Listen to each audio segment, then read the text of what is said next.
Welcome back. ನಾನು ನಟರಾಜ್ ಗೌಡ್ರನ್ನ ಮಾತನಾಡಿಸ್ತಾ ಇದ್ದ ಸಂದರ್ಭದಲ್ಲಿ ಈ ಬಂಡಾಯ ಅಥವಾ ಬೇಗುದಿ ಇದು ಶಮನವಾಗೋ ಹಂತದಲ್ಲಿದೆ, ಅಂತ ದೊಡ್ಡ ಸಮಸ್ಯೆ ಅಲ್ಲ ಅಂತ ನಾನು ಅಶ್ವಥ್ ನಾರಾಯಣ ಇದಕ್ಕೆ ಇನ್ಕ್ಲೂಡ್ ಮಾಡ್ತೀನಿ. ಅಶ್ವಥ್ ನಾರಾಯಣ ಅವರೇ, ಸಮಸ್ಯೆ ಕಾಂಗ್ರೆಸ್ನ ಒಳಗೆ ಕಾಣಿಸ್ತಾ ಇದೆ, ಎದ್ದು ಕಾಣಿಸ್ತಾ ಇದೆ. 30ಕ್ಕೂ ಹೆಚ್ಚು ಶಾಸಕರು ತಾವಾಗಲೇ ಅದನ್ನು ಉಲ್ಲೇಖಿಸಿದ್ರಿ.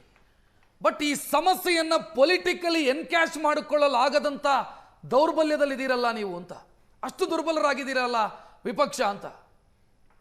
ಇಲ್ಲ ನೋಡಿ, ಒಂದು ನಾನು ಹೇಳ್ತೀನಿ, ನಾವು ಒಂದು ಹಂತದವರೆಗೂ ಸಹ ವಿಷಯನ ಪ್ರಸ್ತಾಪ ಮಾಡ್ಬೋದು, ಸಾರ್ವಜನಿಕರ ಮಧ್ಯದಲ್ಲಿ ವಿಷಯನ ಉಲ್ಲೇಖ ಮಾಡ್ಬೋದು, ಸಾರ್ವಜನಿಕರ ಮತ್ತು ಸರ್ಕಾರದ ಗಮನ ಸೆಳಿಬೋದು. ಅದನ್ನ ಬಿಟ್ಟು ನಾವು ಬಾಕಿ ಏನು ಮಾಡ್ಲಿಕ್ಕಾಗಲ್ಲ. ಅದ್ ಬಿಟ್ರೆ ನೆಕ್ಸ್ಟ್ ಎರಡನೇ ಹಂತ ಬಂದು ಸೆಷನ್ ಅಲ್ಲಿ ವಿಷಯವನ್ನ ಪ್ರಸ್ತಾಪ ಮಾಡ್ಬೋದು. ನೋಡಿ, ಒಂದೇ ಒಂದು ಉದಾಹರಣೆ ನಾವು ಹೇಳ್ತೀವಿ. ಮೂಡ ಹಗರಣದ ಬೆಂಗಳೂರಿಂದ ಮೈಸೂರು ಪಾದಯಾತ್ರೆ ಮಾಡಿದ್ಕೆ ಸೈಟ್ ವಾಪಸ್ ಕೊಟ್ರೆ ಹೊರತು ರಾಜೀನಾಮೆ ಕೊಟ್ರ, ನೈತಿಕತೆ ಇಟ್ಕೊಂಡು ರಾಜೀನಾಮೆ ಕೊಡ್ಲಿಲ್ಲ.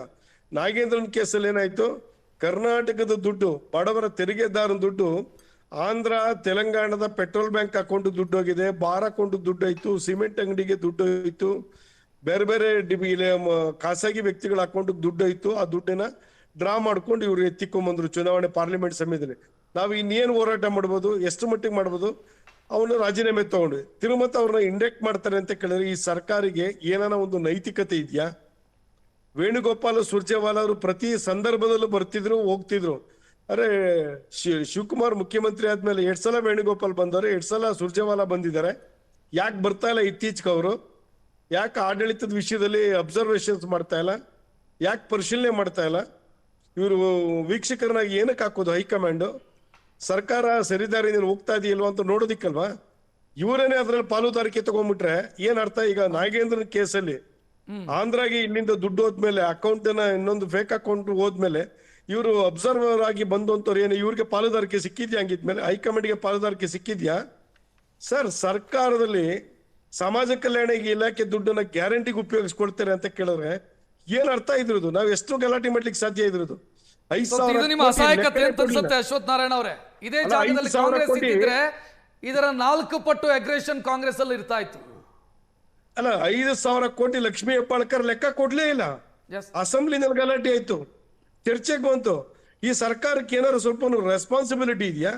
ನಾವ್ ಇನ್ನೆಷ್ಟು ಗಲಾಟೆ ಮಾಡ್ಬೋದು? ವೈಯಕ್ತಿಕವಾಗಿ ಅವ್ರ ಮೇಲೆ ನುಗ್ಗಿ ಗಲಾಟೆ ಮಾಡ್ಲಿಕ್ಕೆ ಆಗ್ತದ? ಸರ್ಕಾರ ಸೂಕ್ಷ್ಮವಾಗಿ ಅರ್ಥ ಮಾಡ್ಕೋಬೇಕಲ್ಲ. ನರಸಿಂಹಮೂರ್ತಿ ಅವರು, ಸರ್ಕಾರ ಸುಮಾರು ಬಂದು 3 ವರ್ಷ ಮೇಲಾಗಿದೆ.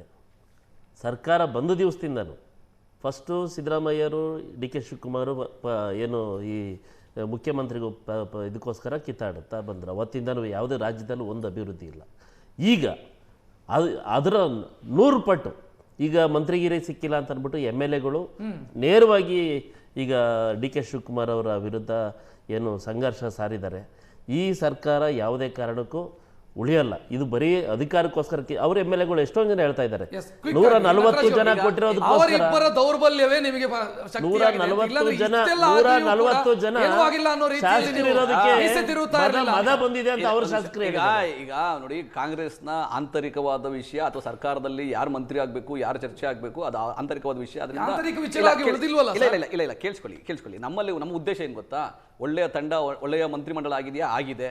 ನಮ್ಮ ಕಾಂಗ್ರೆಸ್ನ ಪ್ರಣಾಳಿಕೆಯನ್ನ ಇಂಪ್ಲಿಮೆಂಟ್ ಮಾಡಬೇಕಾ? ಖಂಡಿತವಾಗಿ ನಿಮ್ಮವರಿಗೆ ಸಮಾಧಾನ ಇಲ್ಲ ಅಂತಂದ್ರೆ ನಾನು ಹೇಳಿದ್ನಲ್ಲ, ರಾಜ್ಯದ ಜನರಿಗೆ ಸಮಾಧಾನ ಬರುತ್ತೆ ಈ ಕ್ಯಾಬಿನೆಟ್ ಅಲ್ಲಿ. ನಿಮಗೆ ಸಮಾಧಾನ ಈ ತರ ಸಣ್ಣ ಪುಟ್ಟ ಅಸಮಾಧಾನದ ಹೊಗೆ ನಿರಂತರವಾಗಿ ಎಲ್ಲಾ ಸರ್ಕಾರದಲ್ಲಿ ಎಲ್ಲಾ ಸಮಯದಲ್ಲೂ ಇತ್ತು. ಹಾಗಾಗಿ ಇದು ಸಣ್ಣ ಪುಟ್ಟ ಸಮಯ ಇದಿದೆ, ಭಿನ್ನಾಭಿಪ್ರಾಯ ಇದೆ. ಕಡಿಮೆ ನೋಡಿ, ಯಾವ ಬಂಡಾಯ ಯಾರು ಮಾಡ್ಕೊಂಡು ಪ್ರಯೋಜನ ಇಲ್ಲ. ಸರ್ಕಾರದಲ್ಲಿ ಮಂತ್ರಿ ಶಾಸಕರಾಗಿರ್ತಕ್ಕಂಥದ್ದೇ ಒಳ್ಳೆ ಅವಕಾಶ ಏನಂದ್ರೆ ಕೆಲಸ ಮಾಡ್ಲಿಕ್ಕೆ. ಹಾಗಾಗಿ ಬಂಡಾಯ ಯಾರು ಮಾಡುವಂತ ಅಷ್ಟು ಯಾರು ಅಂತ ದೊಡ್ಡತನವನ್ನು ತೋರ್ಸಕ್ ಹೋಗಲ್ಲ. ಒಳ್ಳೆ ಕೆಲಸ, ಒಳ್ಳೆ ಅಪರ್ಚುನಿಟಿ ಅಂತಂದ್ರೆ SS ಮಲ್ಲಿಕಾರ್ಜುನ ಅವರು ಸುಮ್ಮನೆ ಇರಬಹುದಿತ್ತು. 2000 ಪಾಪ ಮಾಂಕಳ ವೈದ್ಯ ಅವರಿಗೆ ಅವಕಾಶ ಸಿಕ್ಕಿತು. ಈಗ ಮಂತ್ರಿ ಆಗಕ್ಕೆಲ್ಲ ಪೈಪೋಟಿ ಇರ್ತದೆ, ಯಾರೋ ಒಬ್ರಿಗೆ ಆಗ್ತದೆ, ಒಬ್ರಿಗೆ ಬಿಡಲ್ಲ. ಆದ್ರೆ 2028ಕ್ಕೆ ಪ್ರಣಾಳಿಕೆಯನ್ನ ಇಂಪ್ಲಿಮೆಂಟ್ ಮಾಡಿ ಮತ್ತೆ ಚುನಾವಣೆ ಗೆದ್ದು ಅಧಿಕಾರಕ್ಕೆ ಬರದೆ ಕಾಂಗ್ರೆಸ್ನ ಗುರಿ. ಆ ಕೆಲಸ ಮಾಡಿ. ಮೂವರಿಗೂ ಧನ್ಯವಾದವನ್ನು ಹೇಳ್ತಾ ಕಾರ್ಯಕ್ರಮ ಮುಕ್ತಾಯಗೊಳಿಸುವಂತ ಸಮಯ ಇದು. ಇವತ್ತಿನ ಟ್ರೆಂಡಿಂಗ್ ಎಟ್ 10 ನೇರ ದಿಟ್ಟ ನಿರಂತರ ಸುದ್ದಿಗಾಗಿ ನೋಡ್ತಾರೆ ಏಷ್ಯಾನೆಟ್ ಸುವರ್ಣ ನ್ಯೂಸ್. ನಮಸ್ಕಾರ.